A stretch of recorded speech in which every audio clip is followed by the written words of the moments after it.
மூணார் போதமேடு அருகே எஸ்டேட் கண்காணிப்பாளரின் ஆட்டோவை சமூக விரோதிகள் தீ வைத்து எரித்துள்ளனர்.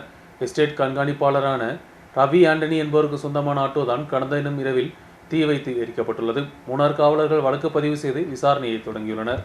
மூணார் போதமேட்டில் தோட்டத்தின் மேற்பார்வையாளராக உள்ள நபரின் ஆட்டோவை அடையாளம் தெரியாத நபர்கள் தீ வைத்து சேதப்படுத்தியுள்ளனர். தனியார் தோட்டத்தில் மேற்பார்வையாளராக உள்ள ரவி ஆண்டனிக்கு சொந்தமான ஆட்டோ தான் தீ வைத்து சேதப்படுத்தப்பட்டது. தோட்டத்தில் வேலை செய்வதுடன் ஆட்டோ ஓட்டி வாழ்க்கை நடத்தி வரும் ரவி தோட்டத்தில் வீட்டின் முன்பகுதியில் தான் வாகனத்தை நிறுத்தியிருந்தது. தோட்டத்தின் பாகமாக உள்ள பிரச்சனைகள் தான் இதன் பின்னால் இருக்கலாம் என்றும் ரவி தெரிவித்துள்ளார்.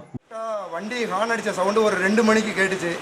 2 மணிக்கு வெளியே இருந்துச்சு, வந்து பார்த்தேன் வண்டி எல்லாம் மொத்தம் தீயு. என்னால் ஒன்றும் செய்ய முடியல. பின்ன ஓசு இருந்துச்சு, ஓசை எடுத்து நினச்சி விட்டு போலீஸில் கம்ப்ளைண்ட் கொடுத்துருக்கான். ஒரு 2-3 பேரை சம்சயம் இருக்குது, அதனால் கேஸ் கொடுத்துருக்கான். எனக்கு வந்து நான் பிழைக்கிறதுக்கு வந்தேன், எனக்கு தொழில் வந்து நான் தொழில் செய்ய வந்தேன். எனக்கு தொழிலே இப்போ இல்லாமல் ஆக்கி விட்டாங்க. இது யார் செஞ்சதுன்னு எனக்கு யார் என்ன சொல்லணும்னு எனக்கு தெரியல.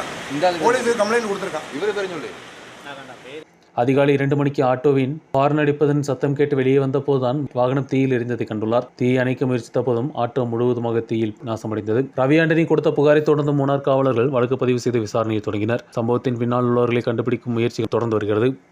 News bureau, Munnar.